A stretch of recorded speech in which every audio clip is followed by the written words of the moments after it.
Thank you all for coming again on a Friday night. And the reason I'm giving up my time here on a Friday night is because this test has been under the radar for far too long, and now it's really ready for prime time. And because I have seen the effects of using this test in my practice, and it has really been unbelievable to the point where I'm now using it on 80% of my patients, and it's not because I'm recommending it for 80% of my patients. I'm recommending it at this point to 100% of my patients, and 80% of them are taking me up on that invitation to have this test done. And it's been so successful now, I am getting an incredible amount of referrals about just saying I'm here for my food sensitivity testing because I just don't know what to eat. And my friend or my relative had this test done and has just been blown away by the results. So it is actually generating an incredible amount of new business and new referrals for me. And so that's why I'm here. Because we all know from studying functional medicine that there is something about this entity called food sensitivity that is somehow clinically relevant, but the testing, at least for me in my experience, has been challenging to interpret. There are so many different tests out there. How do you know what to use? And most of the time they come back with so many foods that people are overwhelmed. And then instead of engaging them in a conversation or a therapeutic encounter and giving them information that can be helpful, they're in this state of overwhelm, they're in this state of shock and awe, and you really can't get past that. So this, because of its accuracy, we're going to go through that, this test actually tells patients what they really need to avoid. The other thing about this, and I'm mentioning this up front, is for those of you that do diagnostic testing for increased intestinal permeability or leaky gut, this test in and of itself is a diagnostic test for leaky gut and increased intestinal permeability, so you no longer have to have a separate test for that. So food sensitivities are incredibly common, they're incredibly prevalent. These are the statistics, 100 million people worldwide. It's increasing, we all know this. The issues of gut health are just increasing, and food sensitivities are one of the main causes of that. And we all know that the manifestation of food sensitivity goes across a wide clinical spectrum. Simply skin stuff to real chronic illness. It's mostly confined to these 8 food groups. And one food or all of the foods in that group can be problematic. And there's also an entity about delayed food sensitivity, depending on which IgG molecule is triggered. And this is one of the few tests that tests IgG1 through IgG4, and we'll go through why that's so important clinically later on. The other thing this test does that other tests don't do is test for activated complement. So we as functional medicine practitioners are all over this concept of inflammation. But the link between an IgG sensitivity and inflammation, we may not be clear about that, and the link is not as direct as activated complement. C3 complement is the direct mediator for the inflammatory response, the pro-inflammatory cytokines, the pro-inflammatory leukotrienes. And so finding foods that activate complement, that's always been the holy grail for food sensitivity testing, and that's what this test does. And the importance of that is that activated complement can cause destruction locally and systemically. When we talk about IgG responses, it's usually from an immune complex, and it's usually distant from the site of the intestine. So that immunoglobulin complex travels, and you get issues in places other than the gut, distant sites. This complement can be distant and can also actually cause problems in the gut itself. So when do I use it? If my patient doesn't feel well, now you'll see why I get to 100% of my patients, right? I don't feel well, I've got a thyroid problem, primarily Hashimoto's, any kind of joint issues, any arthritis, brain fog, autoimmune disease, any kind of fatigue, any digestive or gut issues, infertility or first trimester loss. So I'm going to show you some very interesting literature, because I'm in women's health, about infertility, first trimester loss, fibroids, endometriosis, or breast cancer, and then any other cancer. So this is how I get to 100%. And if there's something here that you see that's not on the list, we can talk about it later, and I guarantee you I can give you a biological reason why you should do food testing for that symptom complex. So why do I use it? We went through when I use it, but why do I use it? Because the immune complex issues and the inflammation that's associated with foods are an underlying condition for, or underlying problem for every condition I see. And if someone comes in for optimal wellness, they also buy themselves one of these tests, because we want to prevent any sort of problems from developing in the future. So why do we focus on the gut and food reactions? This is basic functional medicine, right? Where do we produce 3/4 of our neurotransmitters, 2/3 of our immune tissue, 10 times more cells than the rest of the body combined, genome 100 times larger than our own genome, and metabolic activity greater than the liver. Now, for me, what I've learned over, let's say, the last 5 to 7 years in my practice of functional medicine is what we call the gut-brain connection. And it's amazing how patients get better with depression or other kind of dysphorias or mood issues once you heal the gut. And this is a primary way of doing that. So what's the answer to that? Clearly the gut. And what's the first gut issue to understand? The first gut issue to understand is increased intestinal permeability. So you all know this. This is teaching or speaking to the choir about why it's important. Because the gut mucosa is exposed to the external environment. It appears to be inside, but it's really exposed to everything externally. Bacteria, dietary antigens, right? So foods, viruses, but it's far greater quantities, and this happens daily, far greater quantities than the systemic immune system. That, to me, is a piece of information that's very powerful. So if we're having something that is problematic for the gut immune system, that's a big deal. And this is then what the immune system sees in a lifetime. More on a daily basis than what the immune system sees in a lifetime. That's very powerful.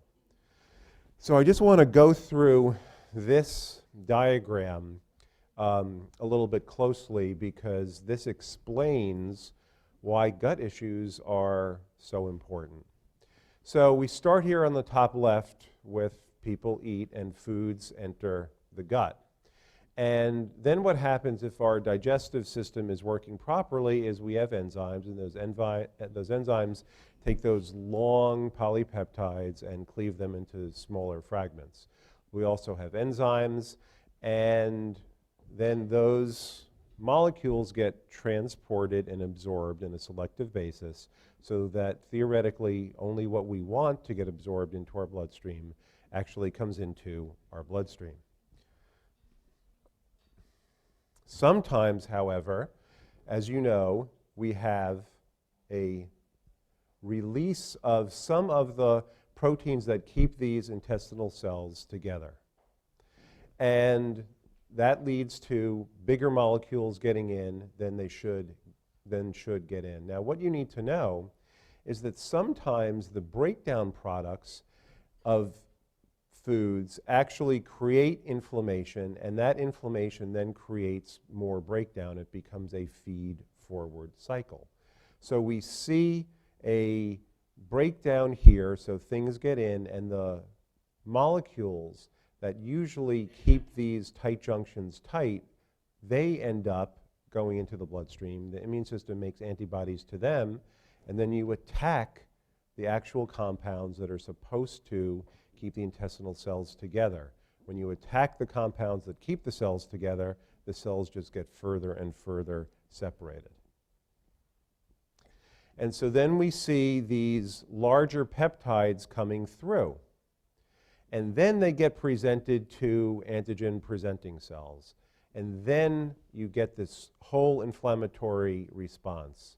And you release TNF-alpha, interferon gamma, and those local issues create more inflammation. Then you have T cells, which get turned on. So you have an increase of cell-mediated immunity, as well as stimulating beta cell formation and formation of more antibodies. So it's a sort of cell-mediated as well as a humoral antibody system. Both are activated. And that produces more cytokines, killer T cells, antibodies, autoimmune disease, and you actually attack the small intestinal cells themselves. So it's not just a distant immune complex deposition issue, it's actually destroying both the cells themselves as well as the proteins that keep the cells attached to each other. Then you lead to deposition of immune complexes in different tissues. Those are those antigen-antibody immune complexes, and that creates problems in and of itself. Activated complement in distant sites. So now you're getting inflammation in distant organs like joints, inflammation, and symptoms. And that's the circle of disorders that come from leaky gut. And so this is a slide you've all seen about a healthy gut that only selectively brings in molecules that it wants. The cells are tight, healthy cell junctions. And then what happens when we have damage? Now notice we're starting here with damaged cells, but the reason these cells became damaged is because there was a local inflammatory response with chemicals, with complement, as well as direct antibody damage to both the cells and the molecules causing those tight junctions. And so here you see now what comes in through the intestine. Remember, more antigens are presented to this immune system than the systemic immune system in a lifetime. And this is what happens on a daily basis. So then you have all these molecules coming into the bloodstream that are foreign, that shouldn't be there, and that upregulates the immune system. So what else about increased intestinal permeability is that an intact intestinal barrier is critical to normal physiological function and prevention of disease. So if we're talking about optimal wellness or any type of chronic illness, you have to have normal intestinal permeability. Now, remember I said that this test is a de facto test for increased intestinal permeability. So not only do you find out the foods that people shouldn't be eating, but you see the degree of increased intestinal permeability or altered intestinal permeability. The way that works is by looking at the antibody response to Candida. So if you see an antibody response to Candida, it doesn't mean they're allergic to Candida or they have to avoid foods containing Candida and they have to go on an anti-Candida diet, though you may choose to do that, and it makes sense because they have antibodies to it. But the most important piece of information to get when you see Candida on this test is that they have increased intestinal permeability, that they have leaky gut. And we know that because almost everybody has small amounts of Candida in their gut, but it's not supposed to cross. So if the Candida gets into the bloodstream and the body is then able to create an immune response to it, by definition they have leaky gut, that Candida has crossed that barrier. So that's why this is such a great test to diagnose leaky gut. And mild, moderate, or severe, it depends on the amount of antibody response you see to Candida. So what are the causes of increased intestinal permeability? How does it relate to illness? This is straight from AFMCP and the GI module. All sorts of causes lead to increased intestinal permeability, and then food allergy and food sensitivity and disease. So you know all about this. The piece that is new here is this. This isn't taught yet at IFM. You're learning it here, that food allergy and food sensitivity actually causes increased intestinal permeability. I showed you that on that diagram before because the inflammation actually attacks and destroys the intestinal barrier. So it is bi-directional. So I've just explained what's wrong with having increased intestinal permeability. It leads to disease and all sorts of diseases. It really can be anything. The literature is a little bit behind when they list the illnesses and the problems with increased intestinal permeability. Really anything can be caused by increased intestinal permeability. These are just some of the references. But I want to show you something that is important if you're taking care of women of reproductive age and why you need to look at something like this. So let's look at first trimester loss. And it's nice to have a perinatologist here in the room who knows this literature and these concepts so well about inflammation causing first trimester loss, right? So inflammation is bad everywhere. It's also bad in the reproductive spectrum. And so whether we're looking at prenatal or pre-pregnancy, preconception health, or we're looking at obstetrical care and obstetrical health and preventing things like preterm labor and preeclampsia. So when I do preconception health visits with my patients, I always do this test because I want to, number one, reduce the inflammation in their body from the foods they're sensitive to, but if they've got increased intestinal permeability, I need to treat it because I don't want them to miscarry. And I don't want them to miscarry because gut health and intestinal permeability actually affect first trimester abortion rates. So this is a diagram that's challenging to understand, but what the main point here is to look at some of the differences in pregnancy loss, and these are significant, the differences in pregnancy loss, and why do we look at indomethacin, for example? We look at indomethacin because that's an experimental design or an experimental model of increased intestinal permeability. So that's one of the things that these nonsteroidals do when you take them, and so it experimentally induces increased intestinal permeability and causes an increase in first trimester loss. I don't know about you, but my patients are interested in cancer prevention, and some of them come in with a cancer diagnosis and certainly don't want a recurrence or don't want issues with cancer treatment side effects.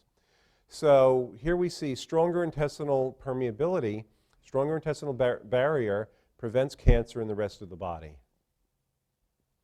Who would have thought? Leaky gut may be the root of some cancers forming in the rest of the body. And here we see specifically breast and colon, New York Academy of Sciences, talking about increased gut permeability there on the bottom right as a causation of breast and colon cancer. And it's really about inflammation and distant sites of inflammation as well. So again, a test like this, because it tells you the foods to avoid and it tells you if there is leaky gut, is helpful for cancer prevention. What about issues after cancer treatment? Significance of altered GI permeability in cancer patients. So intestinal permeability testing, which is the FIT test, may represent a tool for non-invasive objective assessment of intestinal toxicity of anti-cancer therapy. Wow. I mean, this really is a wow. So increased intestinal permeability is obviously quite important. So did you know with food intolerances, so 50 to 100% of food intolerant patients have increased intestinal permeability. So this is this bidirectional issue that we talked about. Increased intestinal permeability causes more food intolerances, and food intolerances cause increased intestinal permeability. So understanding all of this is critical for your practice. And if I didn't feel so strongly about this, I wouldn't be here. You know, I'm involved in the hormone module, and I actually teach the GI module when or the GI part of AFMCP when I go international. So those of you that heard me in London in October, I did gut health, right? So this is a very, very important topic that's really near and dear to my heart. So just understand that this is not food allergy, which is an IgE response. It's a hypersensitivity reaction. You see the welts on skin testing. This is 12% of the population has IgE, but 90% of food allergies are not allergies. They're what we're talking about here, which are sensitivities. So now we're talking about a third of our patients. So a third of the patients that have a reaction to some food really ends up being all of the patients that come into your practice because of the issues we talked about. They've got some chronic illness, or they just want optimal wellness. So allergy is IgE, sensitivity is IgG or IgA. Intolerance itself is nothing to do with immunology, but just usually an enzyme issue like lactose intolerance. Now, let's talk about IgG. IgG is the main immunoglobulin. 21 to 23 days, that's why when we do the elimination diet, it's a 3-week diet. Now, there's 4 types of IgG, and we're the only food testing company that tests for all 4 types of IgG, and I'm going to show you in a couple of slides why that's important. So IgG, again, everything. That's really just the way to think about it. In fact, if you're taking the certification exam and haven't done so yet, pretty much anything can be caused by food sensitivities. So you know how to tell the difference between an IgE response and an IgG response. One of the big differences is this is a mast cell issue, and this has that immune complex piece that we talked about, or complement.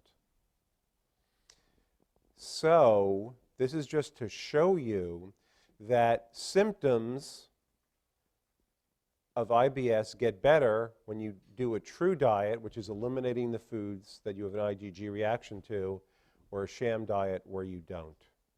So if you've got an IgG reaction and you eliminate your diet, you eliminate those foods, your symptom severity decreases.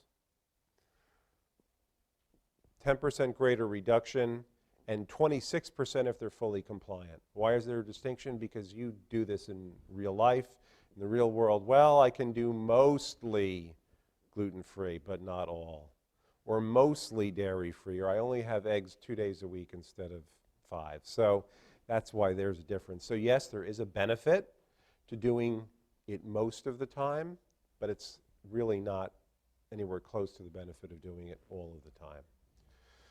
So here we see level of adherence, and a low level of adherence versus a median level versus high level. And you see the vast improvement in terms of reduction of symptoms if they truly adhere to avoiding their foods. And so immunoglobulin G4. So remember I said there's 4 different types. No one else tests for G4. And G4 here in the literature shows that 78.5% of patients had resolution of symptoms, and that the testing improved after just 2 months.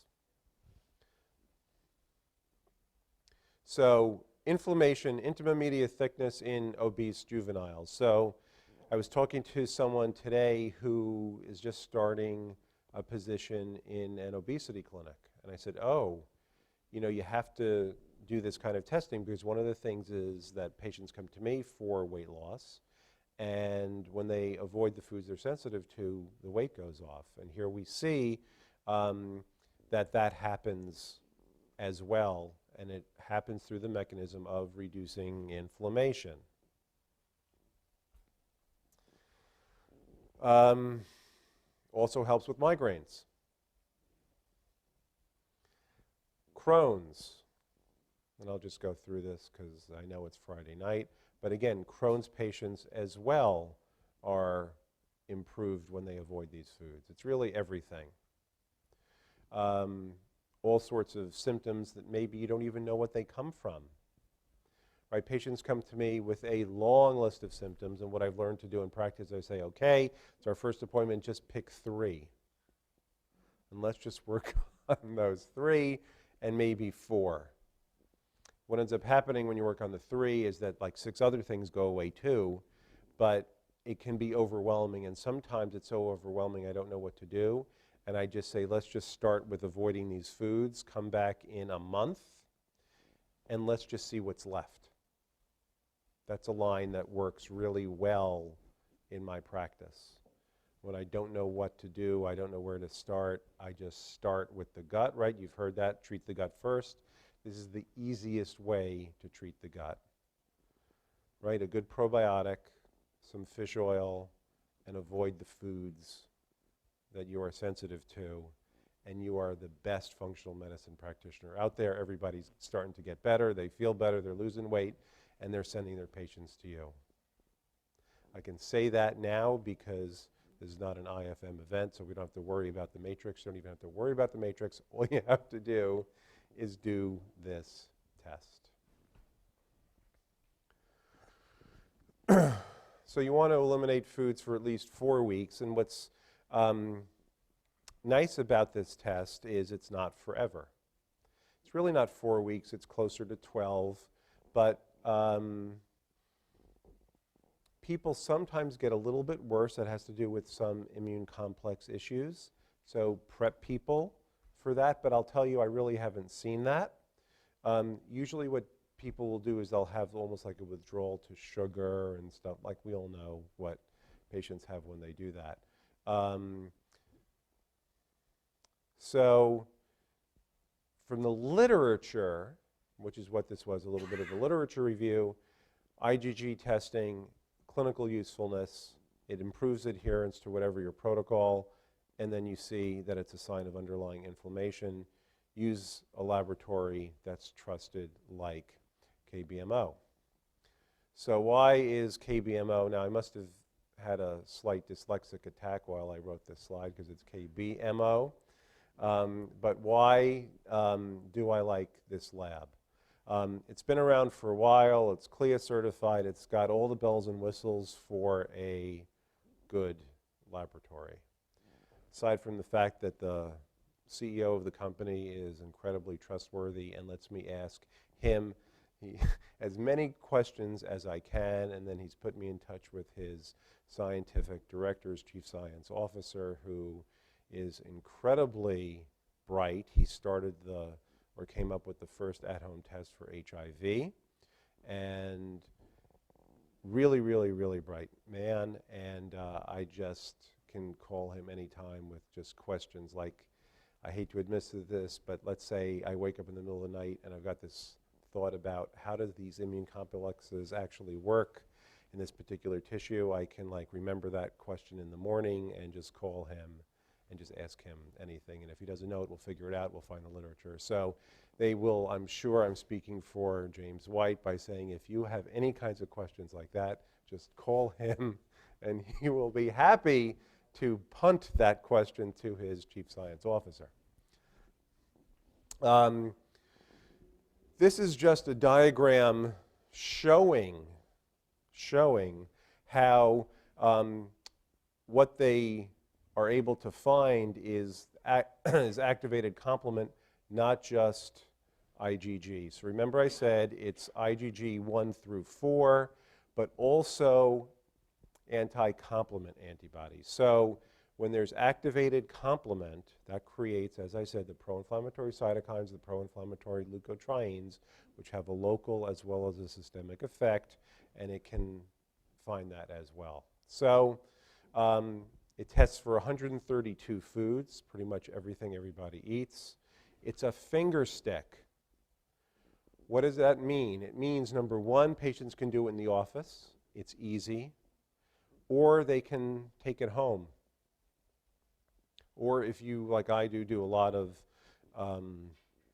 phone consults, you can mail it to patients, within your state, wherever you're licensed, to do the test. And the patient report is really easy to understand. And if you want, you can make use of a checklist and intake form about what sort of are the symptoms that cause food sensitivity. I bypass that. I don't need to do it because, as I said, I think everybody should have this test. So these are the foods, and it's a finger stick. And all you do is fill these little spots, these little circles on a piece of paper. It's very easy. At the booth, they show you everything on how to do that. This is the symptom checklist, as I said, that I never look at. This is what the patient report looks like. And what I like about it is, number one, if one of these things lights up, you can immediately say, well, these are the grains in the category. These are the grains that you can eat. So if there's a problem with a particular fish, again, these are the fish that you can eat, so that they see that right away. The other thing that's new, I don't have a slide on this yet, is that you actually get a rotation diet of the foods. So it's a menu plan for 7 days of what are the foods that people can eat. So they're not overwhelmed. They don't have to spend money to see a nutritionist or a dietitian, and they immediately know what they can eat. So it does all the menu planning for them. So this is what, as I said, what the report looks like. This is just a study that they did for 30 patients with the testing before and after the elimination diet, showing that it actually does go away. So if patients avoid these foods and you repeat the test, the sensitivities do go away. So I'm just going to show you one case.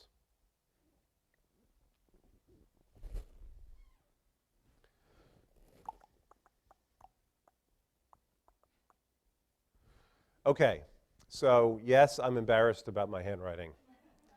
And so 48-year-old woman, we won't go through all of this, referred. Now, I can't say this is the most detailed of histories.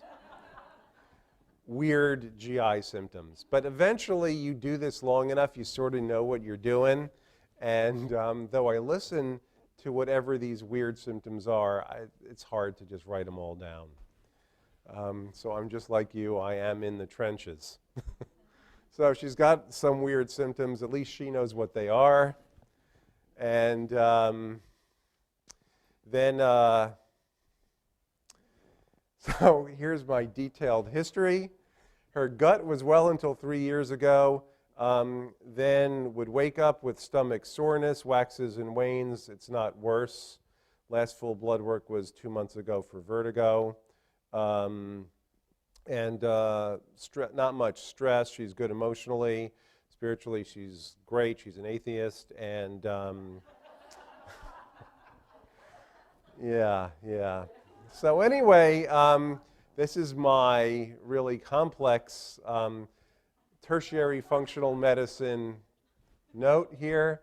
Gut issues, is it IBS? And so then what did I do? I gave her some stomach acid, the FIT test. I said a Nutrival, a metametric stool, and then I wanted to do the genetics for HLA, DQ2 and 8 because her son had celiac, full blood work, B12, adrenals. Okay, my diagnosis for the blood work, because the nurses always need to know what the diagnosis is, for my tests was IBS.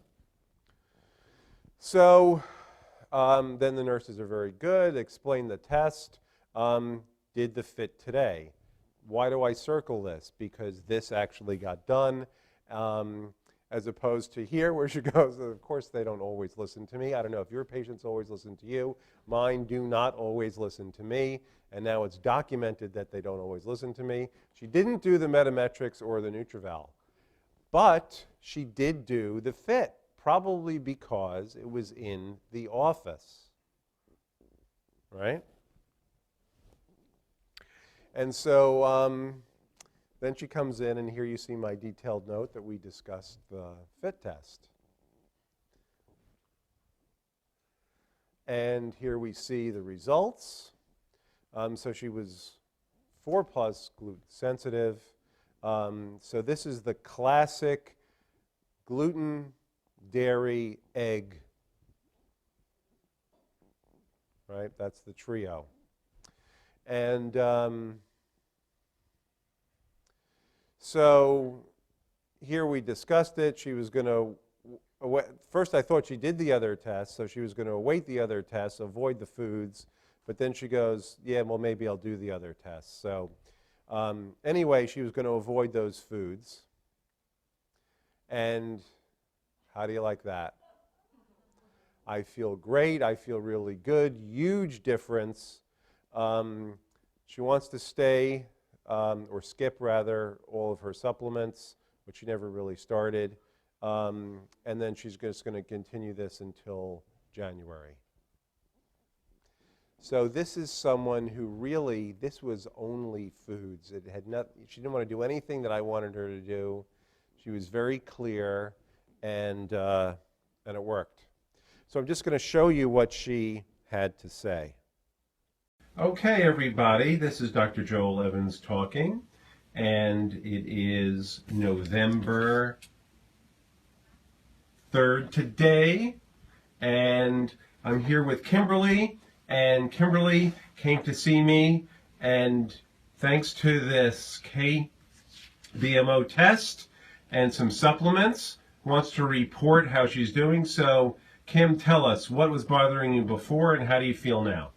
Well, I feel fantastic now, and I have to say I was very skeptical because on my own I was trying all kinds of dietary changes because I was just having problems with feeling unwell in my stomach over the course of a day, and it was interfering with my workout schedule and the rest of my life.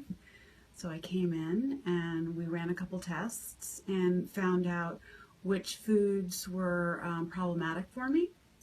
And I also started a course of different supplements, and I feel like a new person. Like all of the stomach issues that I had before are gone. They're just not an issue any longer. And I feel I can count on waking up and feeling great every day. So it's a huge change. Oh, so nice to hear.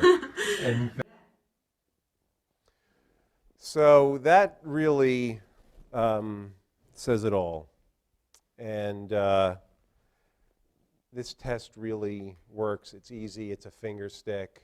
It's sensitive. It's accurate. It's got all the bells and whistles as far as laboratory that you want, and great outcomes. And a bunch of my faculty friends are starting to use this in their practice. This is sort of really below the radar, and now coming into, we're pushing it into widespread use. So thank you.